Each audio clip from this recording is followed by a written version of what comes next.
Buenas, buenas, ¿cómo están? Con un nuevo video de este faro, ¿sí? Este faro que van a ver en el video que cuando comienzan ya se ve metalizado.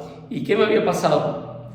En estos recovecos no le había puesto muy bien barniz y había quedado súper amarillo. Y encima, al no hacerlo completo, no me daba cuenta si amarillaba o no.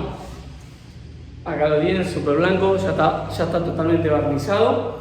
Obviamente se dan cuenta porque perdió un poco el color blanco, sino que queda un poco más opaco. Fíjense que se nota también un poco el tinte azul. Y volví casi a cometer el mismo error. Fíjense que adentro, en esos lugares, ¿ve? Ahí amarillea un poquito y ahí también. Y eso es porque al no meterle bien barniz y a no echar foco, a no poner foco ahí al momento de la metalización, es decir, flameado, activador, todo, el cromo no agarra bien y tiende a amarillar sí o sí. Entonces, bueno, nada, quedó esa partecita, no pasa nada, quedó súper bien. Se va a ir así, ya está totalmente cerrada. Y nada, acá les dejo el video para que vean cómo lo metalicé. Y quería aclarar esto de que van a ver en el video que empieza con una parte metalizada, que es esta.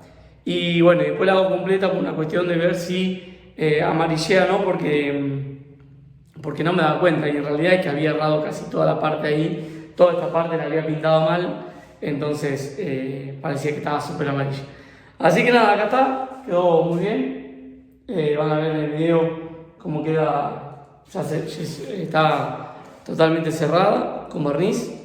Y bueno, nada, muchos que no cierran la óptica con barniz, otros que sí. Yo por ahora la cierro con barniz. Después veré más adelante con el tema del niquelado, ya no va con barniz, así que pronto estaremos haciendo ensayos de niquelado para todo lo que hay óptica. Así que nada, les dejo el video acá, suscríbanse. Comenten si tienen algo que preguntarme y les mando un abrazo grande y que Dios los bendiga. Chao.